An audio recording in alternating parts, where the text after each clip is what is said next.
40년 우정도, 두 아들의 사랑도 결국 그녀를 지켜주지 못했습니다. 박순자 씨는 그날 밤 깨달았습니다. 행복한 노후를 결정짓는 건 단 세 가지뿐이라는 걸. 그 깨달음은 하루아침에 온 것이 아니었습니다. 시작은 한 통의 전화였습니다. 화면에 뜬 이름은 김말순, 40년 지기 친구였습니다. 박순자 씨는 평소와 다름없이 전화를 받았습니다. 하지만 이 통화가 40년 우정의 마지막이 될 줄은 그때는 몰랐습니다. 친구의 목소리는 들떠 있었습니다. 무슨 좋은 일이 있었나 싶어 박순자 씨도 덩달아 기분이 좋아졌습니다. 김말순 씨는 큰딸이 50만 원 용돈을 보내줬다며 자랑했습니다. 둘째는 100만 원짜리 명품 핸드백을 사다 줬다고 했습니다. 셋째는 마사지 의자를 선물했다며 연신 기뻐했습니다. 박순자 씨는 처음에는 진심으로 축하해 주었습니다. 하지만 점점 마음 한편이 무거워졌습니다. 자신의 현실과 너무 대조적이었기 때문입니다. 큰아들은 호주에 이민을 간 지 3년째. 처음 몇 달은 자주 연락했지만 이제는 명절에나 안부를 묻는 정도였습니다. 작은 아들은 서울에서 직장 생활을 하며 자신의 가정을 꾸려가느라 바빴습니다. 용돈은커녕 전화 한 통 받기도 어려웠습니다. 김말순 씨의 자랑은 끝날 줄을 몰랐습니다. 큰 사위가 고급 한우를 사다 줬다는 이야기, 막내가 고급 홍차를 정기 배송으로 주문해 줬다는 이야기. 박순자 씨는 점점 말이 없어졌습니다. 상대방은 그런 박순자 씨의 침묵을 눈치채지 못한 채 계속해서 자랑을 늘어놓았습니다. 친구의 자랑이 계속될수록 박순자 씨는 자신이 초라해지는 느낌이었습니다. 그런데 김말순 씨가 갑자기 물었습니다. 순자야? 너네들이 뭐 좀 해주디? 아들이 둘이나 있잖아. 그 한마디가 가슴에 비수처럼 꽂혔습니다. 박순자 씨는 잠시 말문이 막혔습니다. 무엇라고 대답해야 할까요? 겨우 변명처럼 아들들이 바빠서 그렇다고 대답했습니다. 하지만 김말순 씨의 반응은 차가웠습니다. 바빠도 부모 생각은 해야 한다며 은근히 비판하는 어조였습니다. 마치 박순자 씨가 자식 교육을 잘못했다는 듯한 뉘앙스였습니다. 그 순간 박순자 씨는 깨달았습니다. 이건 친구와의 따뜻한 대화가 아니었습니다. 자랑과 비교의 시간이었습니다. 40년 동안 함께 웃고 울었던 우정, 20대 초반부터 함께 자라며 첫사랑 이야기도 결혼 준비도 육아 고민도 모두 함께 나누었던 소중한 관계. 그런데 언제부터인가 이 관계는 변해 있었습니다. 서로를 위로하고 격려하는 대신 자랑과 비교로 상처를 주는 관계로 말입니다.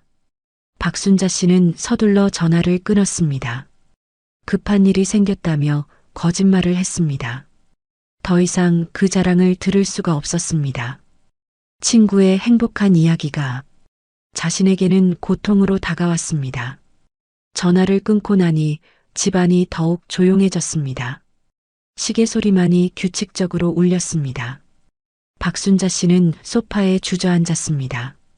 나이가 들수록 친구들과의 만남이 부담스러워지는 이유. 그녀는 이제야 그 답을 알 것 같았습니다. 모든 대화가 비교로 이어졌습니다. 누구의 자식이 더 효도를 잘하는지, 누구의 생활이 더 윤택한지, 누구의 노후가 더 안정적인지. 예전에는 그렇지 않았습니다. 젊었을 때는 서로의 고민을 나누고 힘든 일이 있으면 위로해 주었습니다. 하지만 나이가 들면서 모든 것이 달라졌습니다. 자식 자랑, 생활 자랑, 건강 자랑, 친구들과의 만남은 자랑, 경연대회가 되어버렸습니다. 박순자 씨는 깊은 한숨을 내쉬었습니다. 40년 우정의 첫 번째 균열. 그것은 비교에서 시작되었습니다. 그날 밤 박순자 씨는 잠들지 못했습니다. 친구의 말들이 계속 머릿속을 맴돌았습니다. 내가 뭘 잘못했을까? 다른 엄마들과 뭐가 달랐을까? 자책의 마음이 밀려왔습니다. 친구와의 통화를 끊은 후 박순자 씨는 한동안 멍하니 앉아 있었습니다. 거실의 시계가 째깍째깍 소리를 내며 시간이 흘러가고 있음을 알려주었습니다. 가슴 한편이 답답했습니다. 친구의 자랑이 계속 머릿속을 맴돌았습니다. 우리 큰딸이 50만 원씩이나 용돈을 보내줬어. 둘째는 백화점 상품권을 사다 줬지 뭐야. 그런 말들이 귓가에서 떠나지 않았습니다. 박순자 씨는 자신의 현실을 되돌아보았습니다. 큰아들은 3년 전 호주로 이민을 갔습니다. 처음에는 한 달에 한 번씩 영상 통화를 했지만 이제는 명절에나 안부를 묻는 정도였습니다. 작은 아들은 서울에서 직장 생활을 하고 있었습니다. 결혼한 지 5년째였지만 아직 손자 소식은 없었습니다.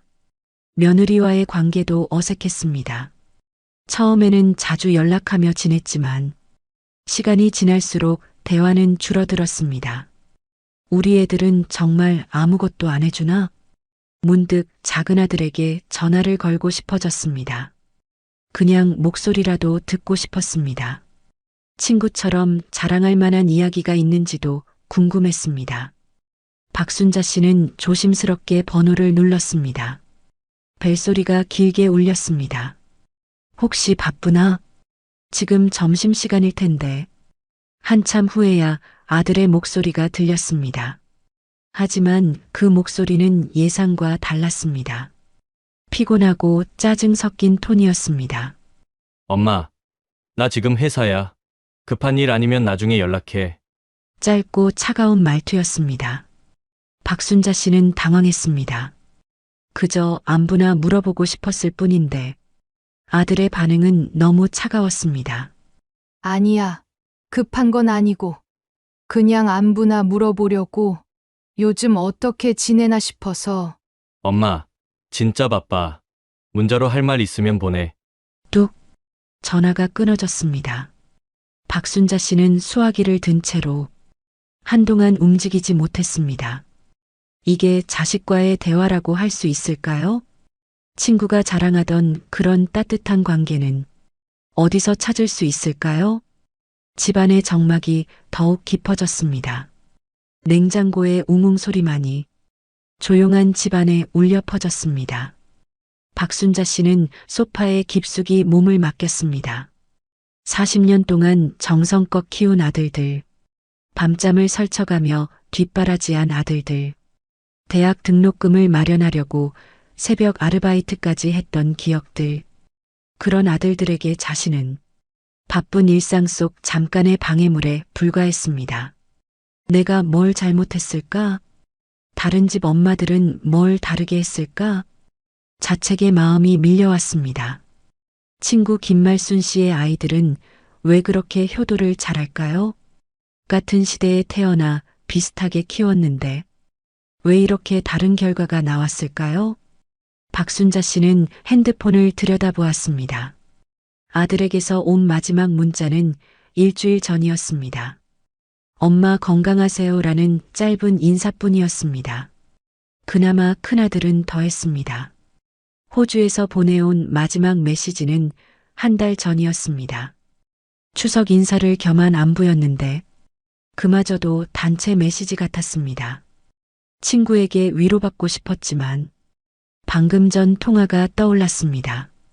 친구도 자식도 자신의 마음을 헤아려 주지 않는 현실. 박순자 씨는 창밖을 바라보았습니다. 해가 서서히 기울어가고 있었습니다.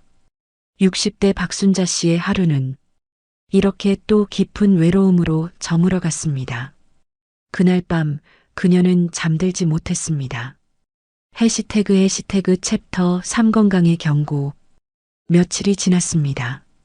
박순자 씨는 여전히 친구와 아들의 일로 마음이 무거웠습니다. 그런데 우편함에서 뜻밖의 편지를 발견했습니다. 병원에서 온 건강검진 결과 통지서였습니다. 작년에 받았던 건강검진 결과가 나온 것이었습니다. 박순자 씨는 별 생각 없이 봉투를 뜯었습니다. 하지만 결과지를 보는 순간 얼굴이 굳어졌습니다. 혈압 수치가 정상 범위를 벗어나 있었습니다. 콜레스테롤 수치도 높았습니다. 혈당 수치 역시 경계선상에 있었습니다. 빨간 글씨로 표시된 재검사 필요 항목들이 눈에 띄게 많았습니다. 박순자 씨는 서둘러 병원에 전화를 걸었습니다. 며칠 후 진료 예약을 잡을 수 있었습니다. 병원 가는 날까지 마음이 불안했습니다. 인터넷으로 자신의 수치들을 찾아보니 더욱 걱정이 커졌습니다. 진료실 앞에서 기다리는 시간이 길게 느껴졌습니다. 주변에는 자신과 비슷한 나이대의 사람들이 많았습니다. 모두들 심각한 표정으로 앉아 있었습니다. 박순자 환자분, 간호사의 부름에 박순자 씨는 진료실로 들어갔습니다.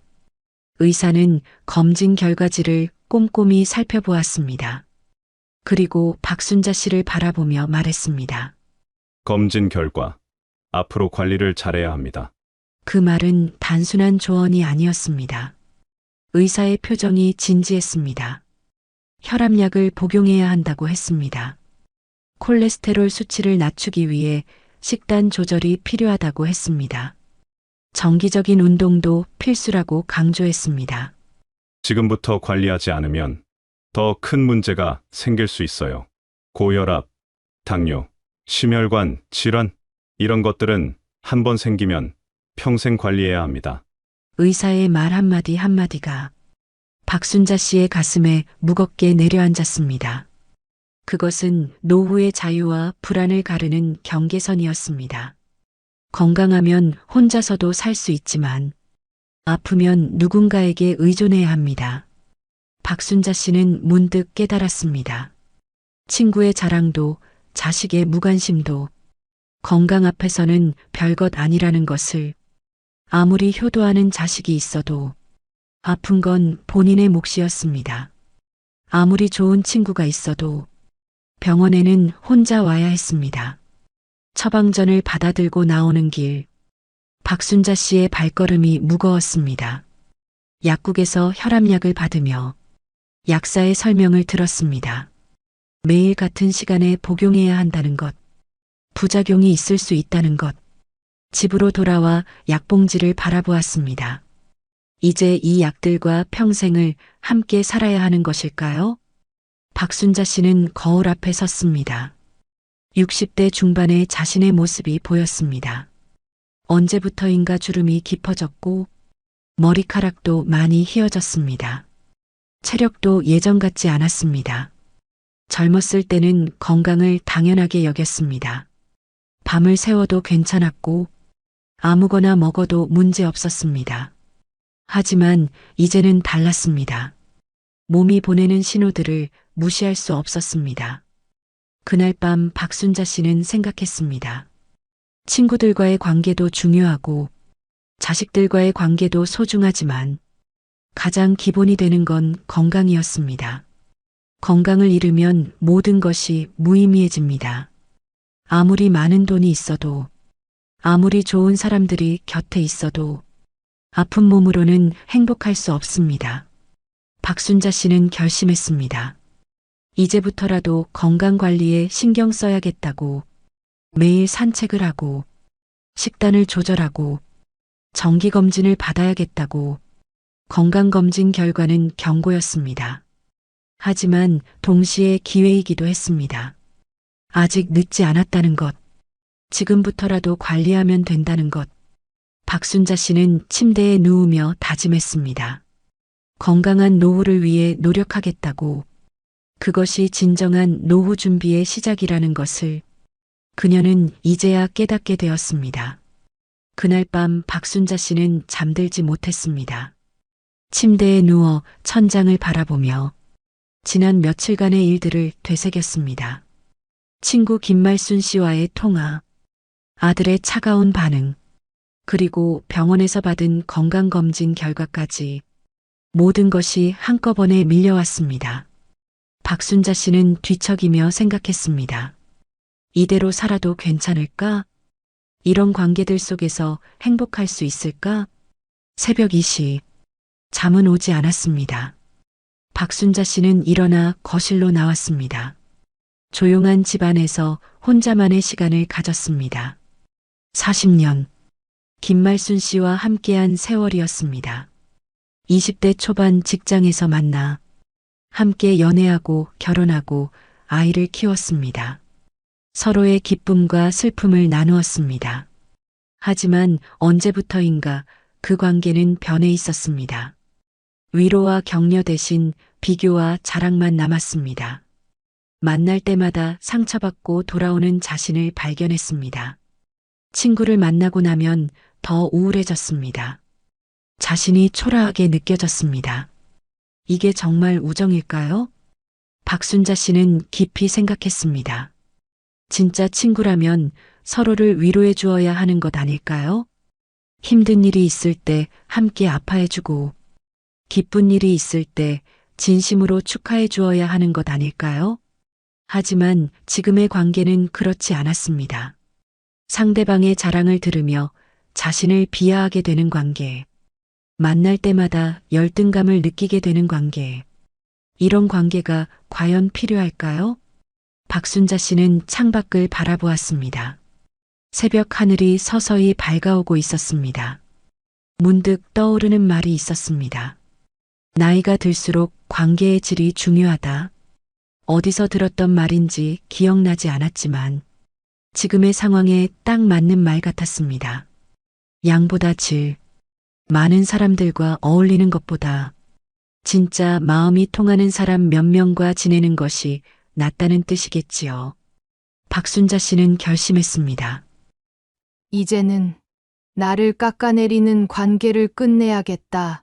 40년의 인연이었지만 이제는 끝내야 할 때가 온 것 같았습니다. 끊어내는 일이 쉽지 않다는 것을 알고 있었습니다. 40년 동안 쌓인 추억들이 있었으니까요. 함께 웃고 울었던 시간들이 있었으니까요. 하지만 더 이상 자신을 상처내며 살 수는 없었습니다. 60대 중반의 나이에 남은 시간은 많지 않았습니다. 그 시간을 상처받으며 보낼 수는 없었습니다. 박순자 씨는 핸드폰을 들었습니다. 김말순 씨의 번호를 오랫동안 바라보았습니다. 전화를 걸어서 솔직하게 말해야 할까요? 아니면 자연스럽게 연락을 끊어야 할까요? 고민 끝에 박순자 씨는 문자를 보내기로 했습니다. 전화로 말하기에는 너무 어려웠습니다. 말순아, 요즘 개인적으로 정리할 일들이 많아. 당분간 연락 못할 것 같아. 이해해줘. 짧은 문자였지만 그 안에는 40년 우정을 정리하겠다는 의미가 담겨 있었습니다. 문자를 보내고 나니 마음이 복잡했습니다. 후련함과 동시에 허전함도 느껴졌습니다. 하지만 박순자 씨는 자신의 선택이 옳다고 생각했습니다. 나이가 들수록 중요한 것은 관계의 개수가 아니라 질이었습니다. 자신을 상처 주는 관계보다는 혼자 있는 것이 더 나을 수도 있었습니다. 건강검진 결과를 받고 깨달은 것처럼 노후에 가장 중요한 것은 자신이었습니다. 다른 사람이 자신을 어떻게 평가하느냐보다 자신이 자신을 어떻게 대하느냐가 더 중요했습니다. 박순자 씨는 새벽 공기를 마시며 생각했습니다. 이제 새로운 시작이었습니다. 상처 주는 관계를 정리하고 진짜 자신을 위한 시간을 만들어야겠다고, 그것이 행복한 노후를 위한 첫 번째 단계라는 것을 박순자 씨는 분명히 알고 있었습니다. 해가 떠올랐습니다. 새로운 하루가 시작되었습니다. 김말순 씨에게 문자를 보낸 지 일주일이 지났습니다. 박순자 씨는 자신의 선택이 옳았다고 생각했지만 마음 한편으로는 이상한 감정이 들었습니다. 예상했던 후련함 대신 묘한 공허감이 찾아왔습니다. 평소 같으면 김말순 씨에게서 전화가 왔을 시간. 하지만 이제 그 전화는 오지 않았습니다. 핸드폰은 조용했습니다. 박순자 씨는 거실을 둘러보았습니다. 관계를 정리하고 나니 방안이 더 넓어 보였습니다. 하지만 동시에 채워야 할 자리가 더 크게 느껴졌습니다. 전에는 김말순 씨와의 통화가 부담스러웠지만 그래도 누군가와 대화를 나누는 시간이었습니다.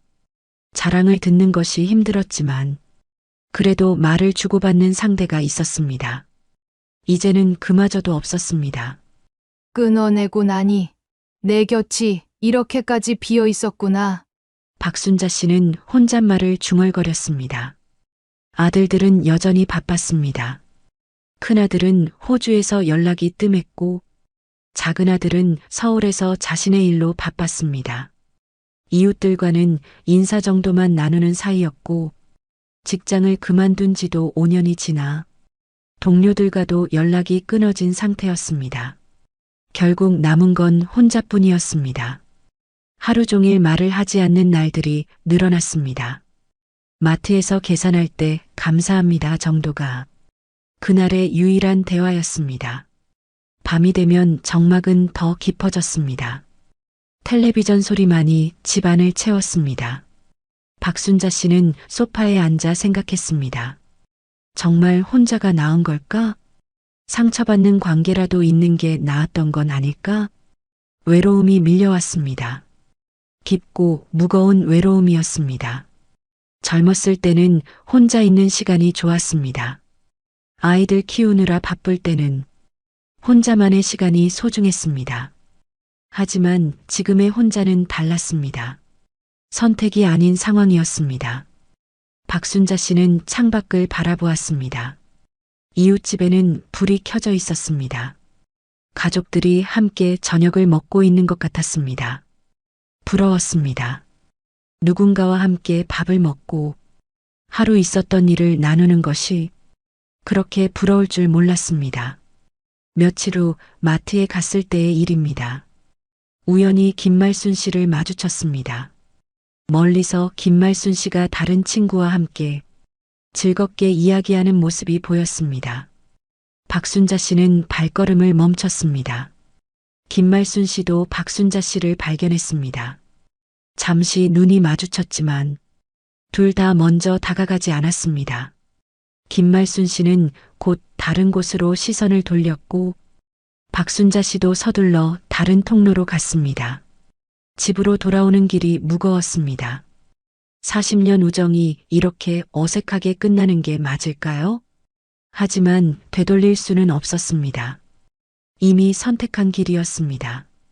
그날 밤 박순자 씨는 더욱 깊은 외로움을 느꼈습니다. 관계를 정리하는 것이 옳은 선택이라고 생각했지만 그 빈자리를 채우는 것은 별개의 문제였습니다. 무엇으로 이 공허함을 채워야 할까요? 누구와 새로운 관계를 만들어야 할까요? 박순자 씨는 깊은 한숨을 내쉬었습니다.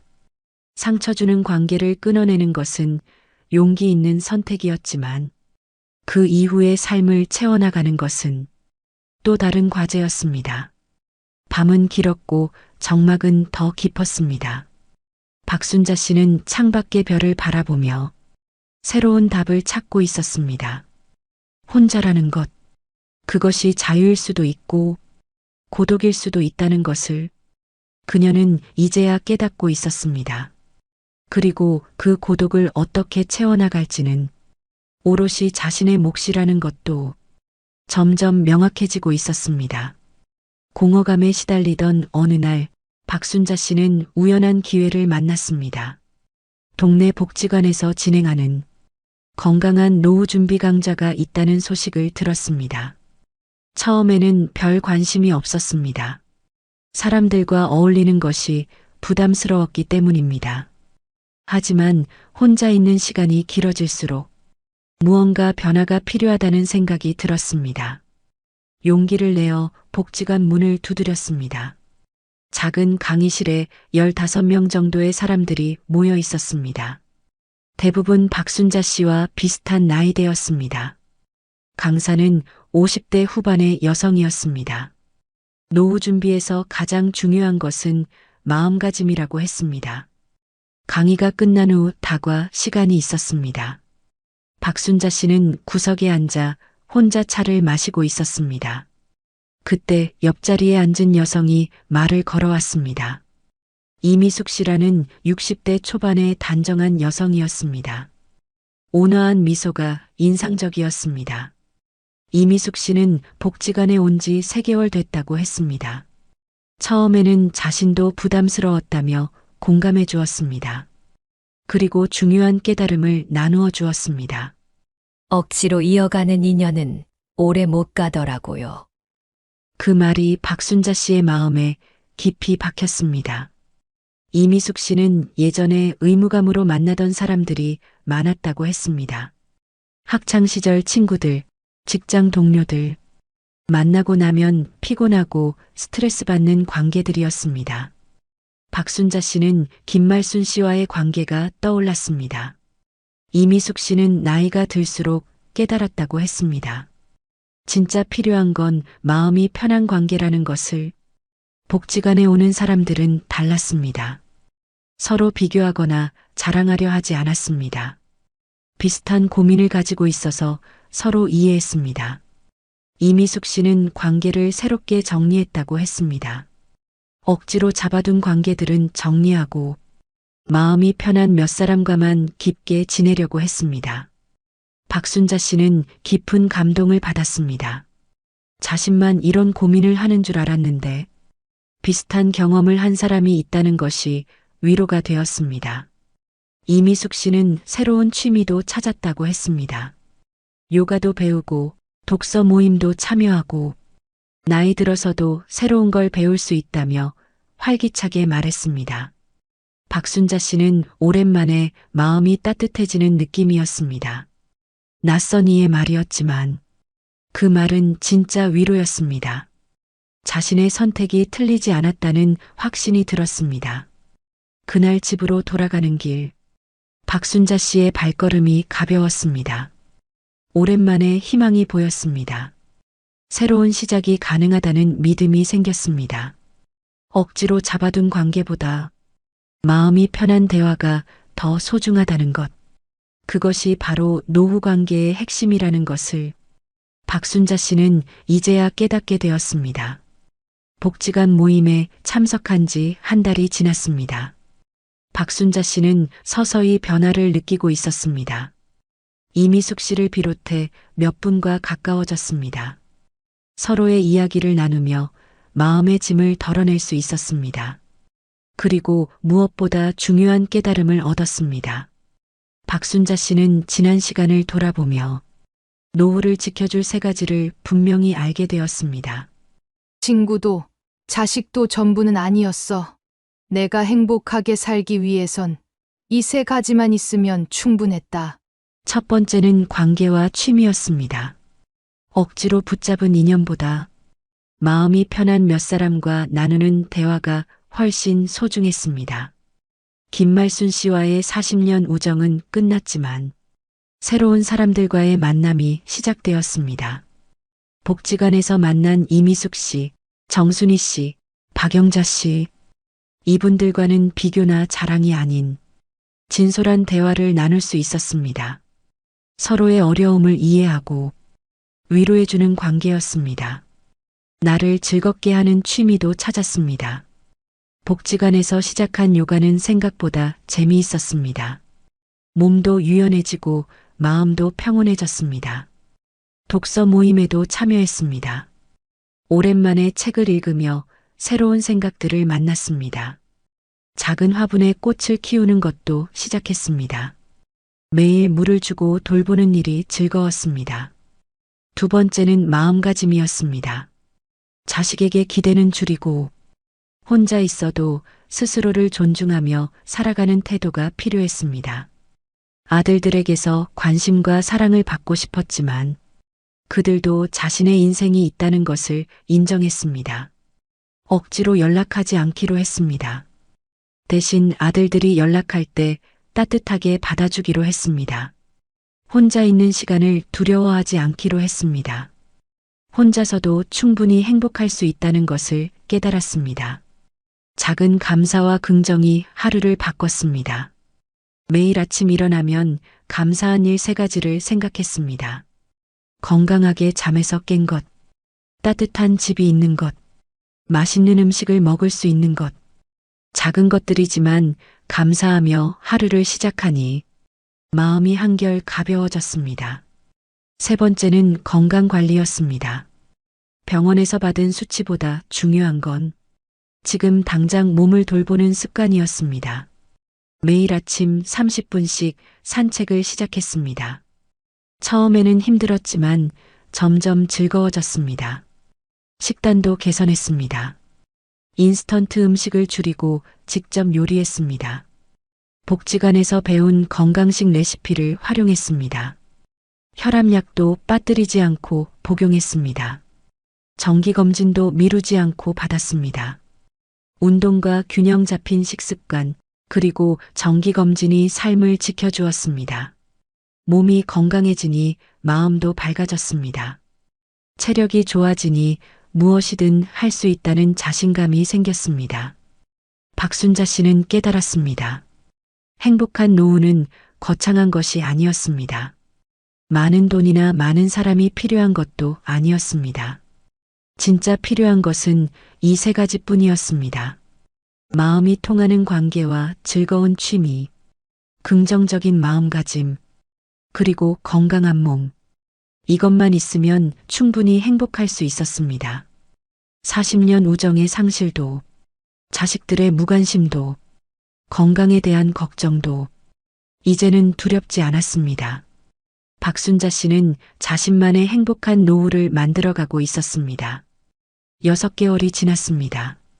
박순자 씨의 삶은 완전히 달라져 있었습니다.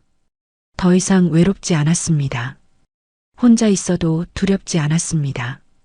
복지관 모임은 일주일의 즐거움이 되었습니다. 요가 수업 후 함께 차를 마시며 나누는 대화는 그 어떤 관계보다 편안했습니다. 이미숙 씨, 정순희 씨, 박영자 씨, 이분들과는 진짜 마음을 나눌 수 있었습니다. 서로 힘들 때 위로해주고 기쁠 때 함께 기뻐해주는 관계였습니다. 아들들과의 관계도 변했습니다.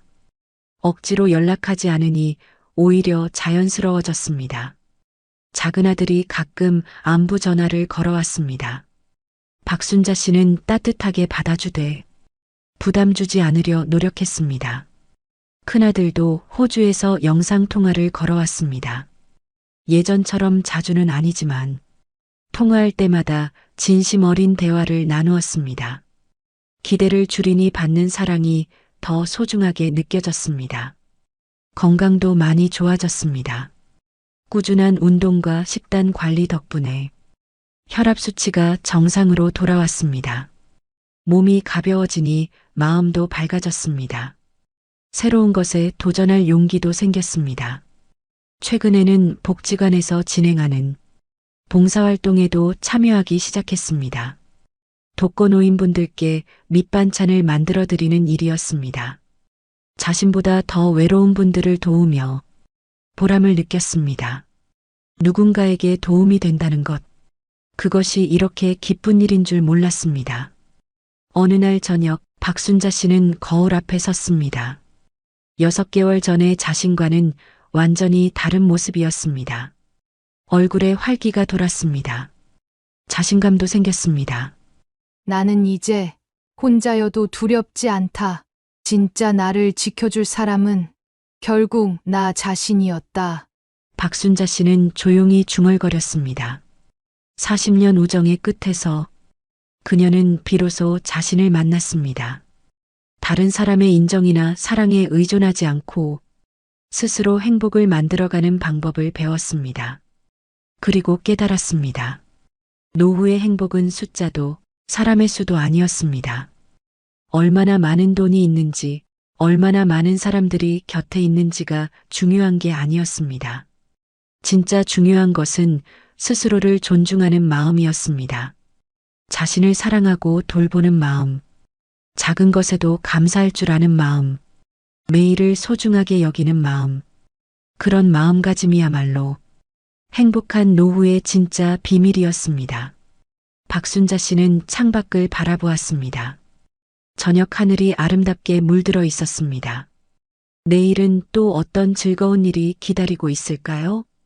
복지관에서 새로운 친구를 만날 수도 있고, 새로운 취미를 시작할 수도 있을 것입니다. 나이가 들어도 여전히 배울 것이 많고, 경험할 것이 많다는 사실이 기뻤습니다. 박순자 씨의 새로운 인생이 시작되었습니다. 진짜 자신을 위한 인생이었습니다. 그것이 바로 행복한 노후의 진짜 모습이었습니다. 친구도 자식도 노후를 완전히 지켜줄 수는 없습니다. 진짜 행복한 노후는 세 가지에 달려 있습니다. 질 좋은 관계와 즐거운 취미, 긍정적인 마음가짐, 꾸준한 건강관리. 행복한 노후는 거창한 것이 아닙니다. 스스로를 사랑하는 마음에서 시작됩니다. 박순자 씨처럼 말입니다. 여러분도 비슷한 고민을 하고 계신다면 이 이야기가 작은 위로가 되었기를 바랍니다. 더 많은 이야기로 찾아뵙겠습니다. 구독과 좋아요로 응원해주세요. 황혼이혼 45년의 결혼 생활이 끝났습니다. 남은 건 집, 연금, 그리고 빚. 법은 냉정했고 숫자는 잔인했습니다. 이제부터 진짜 전쟁이 시작됩니다. 이혼 판결 직후 가장 먼저 도마 위에 오른 건 집이었습니다. 서울 구로구의 오래된 아파트, 시세 5억 원. 추억이 깃든 보금자리였지만 법정에서는 50% 분할 대상이었습니다. 분할 방식은 두 가지였습니다. 매각 후 절반을 나누거나 한쪽이 거주하면서 다른 한쪽에 2억 5천만 원을 보상하는 방식. 문제는 현금 부족이었습니다. 퇴직금 1억 2천만 원과 예금 8,500만 원을 모두 합쳐도 상대 몫을 보상하기는 어려웠습니다. 미숙 씨는 단호히 말했습니다. 집을 팔아서라도 제 몫은 온전히 받아야겠습니다. 결국 두 분은 매각을 택했습니다. 집을 팔고 나서 생긴 비용들을 계산해 봤습니다. 다행히 45년간 1주택을 보유하고 거주했기 때문에 양도소득세는 비과세 대상이었습니다. 중개수수료 200만 원, 법무사 비용 70만 원까지 합치면 총 270만 원이 나갔습니다. 실제로 손에 들어온 돈은 4억 9,730만 원이었습니다. 각자 2억 4,865만 원씩 나눠 가졌습니다. 법정에서 계산했던 2억 5천만 원과 큰 차이는 없었습니다. 이제 새 집을 구해야 했습니다. 재만 씨는 구로구 근처의 분리형 원룸을 알아봤습니다. 보증금 5천만 원에 월세 80만 원짜리 15평. 2000년대 초반에 지어진 건물이었지만 혼자 살기에는 충분했습니다. 관리비 5만 원에 수도 전기 가스비까지 합치면 월 12만 원 정도 더 들어갔습니다. 총 주거비는 월 97만 원이었습니다. 미숙 씨는 같은 구로구에서 좀 더 작은 곳을 찾았습니다. 보증금 5천만 원에 월세 65만 원짜리 10평 원룸이었습니다. 90년대에 지어진 오래된 건물이었지만 지하철역과도 가까웠습니다. 관리비 4만 원에 수도 전기 가스비 10만 원까지 합치면 총 주거비는 월 79만 원이었습니다. 두 사람 모두 집 문제는 해결했지만 보증금과 이사 비용으로 상당한 돈이 들어갔습니다. 하지만 혼자 사는 것은 생각보다 어려웠습니다. 재만 씨는 45년간 아내가 해주던 요리를 이제 혼자 해야 했습니다. 하지만 요리 경험이 전혀 없었습니다. 결국 배달 음식과 외식에 의존하게 되었습니다. 하루 식비만 18,000원씩 들어갔습니다. 한 달이면 54만 원. 서울 물가가 비싸다 보니 식비 부담이 더욱 컸습니다. 더 큰 문제는 건강이었습니다. 기름진 음식을 계속 먹다 보니 소화가 잘 안 되고 체중도 늘어났습니다. 재만 씨는 예전 미숙 씨의 집밥이 그리웠습니다. 미숙 씨는 다른 문제가 있었습니다. 45년간 남편과 함께 살다가 혼자 원룸에 있으니 밤이 무서웠습니다. 작은 소리에도 깜짝깜짝 놀랐고 잠들기가 어려웠습니다. 전구가 나가거나 변기가 막혀도 스스로 해결해야 했습니다. 두 사람 모두 아플 때가 가장 힘들었습니다. 감기라도 걸리면 돌봐줄 사람이 없었습니다. 약국에 가는 것조차 혼자 해야 했습니다. 재만 씨의 월 생활비를 계산해 보니 주거비 97만 원, 식비 54만 원, 취미 및 차량 유지비, 기타 생활비 100만 원까지 합치면 총 251만 원이 들어갔습니다. 1년이면 3,012만 원, 10년이면 3억 120만 원. 계산해 보니 6년 정도면 바닥날 상황이었습니다. 미숙 씨는 요리를 할 줄 알아서 식비는 절약했지만 그래도 혼자 장보고 요리하기엔 40만 원은 들어갔습니다. 대신 보안 문제로 택시를 자주 이용했습니다. 주거비 79만 원, 식비 40만 원, 택시비 및 기타 생활비 80만 원까지 합치면 총 199만 원이 들어갔습니다. 1년이면 2,388만 원, 10년이면 2억 3,880만 원. 그녀는 8년 정도는 버틸 수 있을 것 같았습니다. 하지만 두 사람 모두 깨달았습니다. 서울에서 혼자 사는 것이 생각보다 훨씬 비싸다는 것을. 예전에는 두 사람이 함께 써서 모든 비용을 나눠 썼는데 이제는 각자 감당해야 했습니다. 재만 씨는 혼자 중얼거렸습니다. 서울에서 혼자 살기가 이렇게 힘들 줄 몰랐어. 황혼이혼의 첫 번째 현실이었습니다. 재산 분할 자체보다는 이후의 생활비 증가가 더 큰 부담이라는 것. 그런데 더 큰 문제들이 기다리고 있었습니다. 연금과 빚에 관한 이야기가 남아 있었기 때문입니다. 집을 나눈 뒤에도 끝이 아니었습니다. 이제는 매달 들어오는 연금을 두고 또 다른 갈등이 시작되었습니다. 재만 씨는 30년간 공무원으로 일하며 성실히 연금을 납부했습니다. 퇴직 후 받게 될 연금이 노후 생활의 버팀목이라고 생각했습니다. 하지만 법원은 이것도 재산분할 대상이라고 판단했습니다. 혼인 기간 동안 납부한 연금은 공동재산, 따라서 절반을 분할해야 한다는 것이었습니다. 재만 씨는 이해할 수 없었습니다. 내가 낸 연금인데 왜 반을 줘야 합니까? 하지만 미숙 씨의 생각은 달랐습니다. 당신이 회사 다니는 동안 내가 집 지켰으니 이 연금도 내 몫이 있어야 한다고 생각했습니다. 법원은 명확하게 판단했습니다. 혼인 기간 중 형성된 연금급여는 부부의 공동 노력으로 만들어진 재산이라는 것. 결국 재만 씨가 받을 연금은 생각보다 크게 줄어들었습니다. 혼자 살기엔 빠듯한 수준이었습니다. 미숙 씨는 그나마 연금을 받게 되었지만 45년간 전업주부로 살아온 그녀에게는 여전히 부족한 금액이었습니다. 두 사람 모두 깨달았습니다. 연금 분할이 이렇게 큰 의미를 갖는다는 것을. 재만 씨는 친구들에게 물어봤습니다. 다들 비슷한 고민을 하고 있었습니다. 연금만으로는 생활이 어려워서 70세가 넘어서도 일을 해야 한다고 했습니다. 미숙 씨 역시 불안했습니다.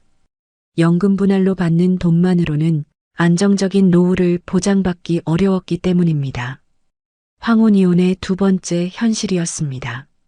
집뿐만 아니라 연금까지 나눠야 하고 각자의 노후 계획이 완전히 바뀐다는 것. 그런데 가장 큰 충격은 아직 남아 있었습니다. 지금까지 몰랐던 빚들이 하나둘씩 드러나기 시작했기 때문입니다. 집과 연금을 나눈 뒤에도 문제는 끝나지 않았습니다. 다음 쟁점은 빚이었습니다. 퇴직 후 연금만으로는 생활이 빠듯해 생활비를 메우기 위해 부부 공동 명의로 받은 대출이 있었습니다. 카드 대금, 가전제품 할부금, 의료비 할부까지 여러 빚들이 쌓여 있었습니다. 재만 씨는 주장했습니다. 생활비 때문에 밀린 건데 내가 갚아야 합니까? 변호사는 설명했습니다. 혼인 중 발생한 채무도 공동 책임입니다. 반씩 부담하셔야 합니다. 재산만 나누는 게 아니었습니다. 빚도 절반씩 나눠지는 것이었습니다. 문제는 그 빚들이 생각보다 많았다는 것입니다. 45년간 함께 살면서 생각보다 많은 빚들이 모두 재산분할 대상에 포함되었습니다. 더 큰 문제가 있었습니다. 서로 모르게 만든 빚들이 발견된 것입니다.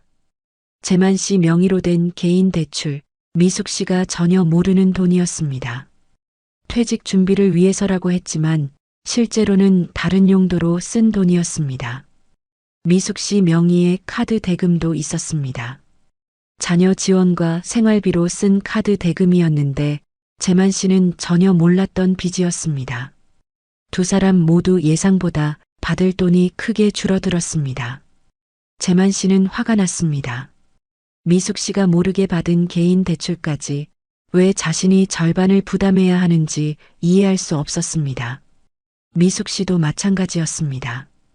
자녀 지원은 가족을 위한 것이었는데 왜 빚으로 취급되는지 억울했습니다. 하지만 법은 명확했습니다. 혼인 중 발생한 모든 채무는 용도에 관계없이 공동 책임이라는 것. 변호사가 덧붙였습니다. 앞으로도 새로운 빚이 발견될 수 있습니다. 완전히 정리되려면 시간이 더 걸릴 것 같다고 했습니다. 두 사람은 서로를 의심하게 되었습니다. 혹시 숨겨놓은 빚이 더 있는 건 아닌지 서로를 믿을 수 없게 되었습니다. 45년간 함께 살면서도 서로 모르는 빚이 이렇게 많았다는 사실이 더욱 충격적이었습니다. 재만 씨는 혼자 중얼거렸습니다. 재산을 나누는 것도 서러운데 빚까지 나눠야 하다니. 황혼이혼의 세 번째 현실이었습니다. 재산 분할은 플러스만 나누는 게 아니라 마이너스도 함께 나누는 것이라는 것. 하지만 여기서 끝이 아니었습니다. 집도 나누고 연금도 나누고 빚도 나눴지만 아직 계산하지 못한 것들이 남아 있었습니다. 바로 혼자 살면서 새롭게 생기는 각종 세금과 의료비 부담이었습니다. 집을 나누고 빚까지 정리했지만 또 다른 문제가 나타났습니다. 바로 세금과 보험료였습니다. 건강보험료는 연금 소득과 재산에 따라 매달 부담이 늘어났습니다. 혼자 살게 되면서 지역가입자가 되었고 보험료도 각자 따로 내야 했습니다. 예전에는 재만 씨 직장 건강보험으로 두 사람이 함께 혜택을 받았는데 이제는 각자 보험료를 내야 했습니다. 게다가 나이가 들수록 의료비가 커졌습니다. 기본 검진은 무료였지만 추가 검사와 약값이 점점 늘어났습니다. 재만 씨는 당뇨약을 먹기 시작했습니다. 월 5만 원 정도의 약값이 추가로 들어갔습니다. 미숙 씨는 무릎이 아파서 정형외과를 다녔습니다. 물리치료비만 월 5만 원에서 10만 원씩 나갔습니다. 기본 검진은 무료였지만 추가 검사 비용과 만성질환 약값, 치과 임플란트나 무릎 수술 같은 큰 지출이 갑자기 생겼습니다. 이렇게 예상치 못한 병원비까지 더해지니 1년에 200만 원에서 300만 원은 금세 나갔습니다. 장기요양보험도 변수가 되었습니다. 등급을 받으면 지원이 가능하지만 등급이 나오기 전까지는 모든 간병비를 자비로 부담해야 했습니다. 재만 씨는 친구의 이야기를 들었습니다. 치매 진단을 받고 요양원에 들어갔는데 월 200만 원씩 든다는 얘기였습니다. 장기요양보험 지원을 받아도 본인 부담금이 상당했습니다. 미숙 씨는 더 걱정이 많았습니다. 혼자 살면서 갑자기 쓰러지면 누가 돌봐줄 것인가 하는 불안감이 컸습니다. 계산기를 두드릴수록 앞으로 20년 노후에 필요한 돈은 생각보다 훨씬 컸습니다. 이렇게 돈이 많이 들 줄 몰랐는데 의료비만으로도 연간 300만 원은 들어갈 것 같았고 건강보험료도 매년 오를 예정이었습니다. 각종 세금까지 고려하면 연금만으로는 턱없이 부족해서 매달 예금을 깨먹어야 했습니다. 두 사람 모두 깨달았습니다. 재산 분할로 받은 돈이 많아 보여도 실제로는 여러 비용들이 빠져나간다는 것을, 노후에는 단순히 생활비만 드는 게 아니라 의료비, 보험료, 세금 등 예상치 못한 지출이 계속 발생한다는 것이었습니다. 황혼이혼의 네 번째 현실이었습니다. 재산을 나눠받아도 각종 세금과 의료비로 인해 실제 여유는 생각보다 적다는 것. 이제 정말 마지막 이야기가 남아 있었습니다. 법정에서 오간 날선 말들과 되돌릴 수 없는 상처들에 대한 이야기였습니다. 재산분할 과정에서 가장 아픈 건 돈이 아니었습니다. 법정에서 오간 말들이었습니다. 45년간 쌓인 모든 불만이 변호사를 통해 쏟아져 나왔습니다. 재만 씨 측 변호사가 주장했습니다. 아내분은 45년간 경제활동을 하지 않으셨습니다. 가사노동의 가치를 과대평가해서는 안 됩니다. 미숙 씨는 그 말을 듣고 울었습니다. 45년간 집안을 돌보며 살아온 자신이 한순간에 무가치한 존재가 된 기분이었습니다. 미숙 씨 측 변호사도 반박했습니다. 의뢰인은 시어머니 치매의 간병을 5년간 했습니다. 이를 간병인 비용으로 환산하면 수억 원입니다. 재만 씨는 화가 났습니다. 어머니를 돌본 것까지 돈으로 계산한다니 미숙 씨가 이렇게 차가운 사람이었나 싶었습니다. 더 아픈 말들이 오갔습니다. 남편분의 외도 의혹이 있었습니다. 아내분이 집안 경조사비를 과도하게 썼습니다. 45년간 묻어두었던 서로의 상처들이 법정에서 모두 드러났습니다. 재만 씨는 생각했습니다. 정말 이혼해야 하는 걸까? 이렇게까지 서로를 헐뜯어야 하는 걸까? 미숙 씨도 마찬가지였습니다. 한때 사랑했던 사람과 이런 식으로 헤어져야 하는 현실이 슬펐습니다. 45년이 이렇게 끝나는 게 맞나요? 하지만 이미 돌이킬 수 없었습니다. 변호사들은 의뢰인을 위해 상대방의 약점을 계속 공격했습니다. 성인 자녀들도 상처를 받았습니다.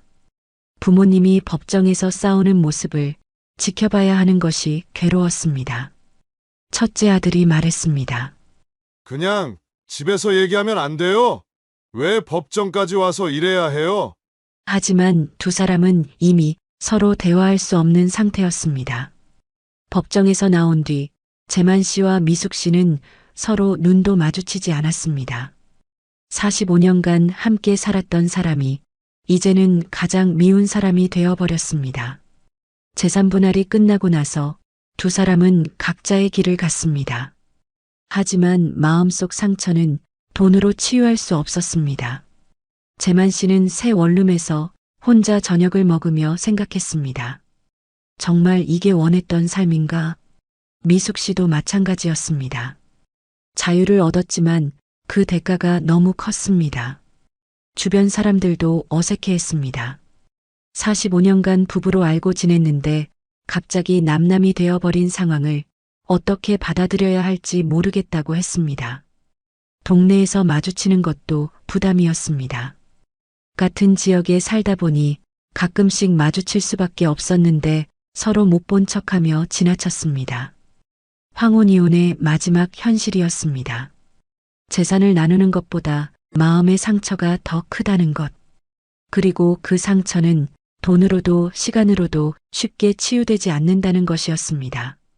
재만 씨는 혼자 중얼거렸습니다. 이럴 줄 알았으면 그냥 참고 살 걸 그랬나? 하지만 이미 늦었습니다. 45년의 세월이 법정 한 번으로 끝나버린 것입니다. 1년이 지난 후 재만 씨와 미숙 씨는 각자의 자리에서 황혼이혼의 진짜 의미를 깨닫고 있었습니다. 재산 분할은 단순히 숫자를 나누는 게 아니었습니다. 집, 연금, 빚, 그리고 예상치 못한 비용들까지 모든 것이 복잡하게 얽혀 있었습니다. 재만 씨는 새로운 일상에 적응하고 있었습니다. 처음엔 서러웠지만 이제는 자유로움도 느끼고 있었습니다. 미숙 씨 역시 마찬가지였습니다.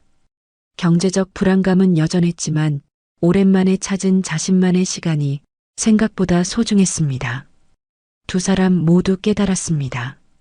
황혼 이혼의 진짜 비용은 돈이 아니라 준비 부족이라는 것을 만약 미리 알았다면 연금 분할에 대비할 수 있었을 것입니다. 숨겨진 빚들도 정리할 수 있었을 것입니다. 의료비 준비도 더 체계적으로 했을 것입니다. 하지만 후회보다는 앞으로가 더 중요했습니다. 재만 씨는 새로운 사람들을 만났습니다.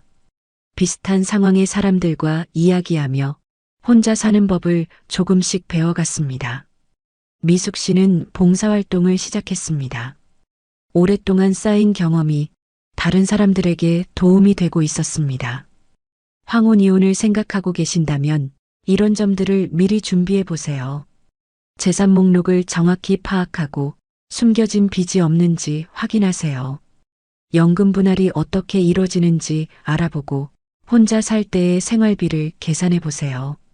무엇보다 중요한 건 감정적 결정보다는 냉정한 계산과 준비입니다. 오랜 세월이 하루아침에 끝나는 건 생각보다 훨씬 큰 변화입니다. 하지만 그 변화가 반드시 불행을 의미하지는 않습니다. 준비만 잘 된다면 새로운 시작이 될 수도 있습니다. 재만 씨와 미숙 씨의 이야기는 여전히 진행 중입니다. 어려움도 있지만 각자만의 방식으로 적응해 가고 있습니다. 황혼 이혼은 끝이 아니라 또 다른 시작일 수 있습니다. 다만 그 시작을 위해서는 충분한 준비와 각오가 필요할 뿐입니다. 이야기가 도움이 되셨다면 구독과 좋아요 부탁드립니다. 여러분의 생각은 어떠신가요? 댓글로 함께 나눠주세요.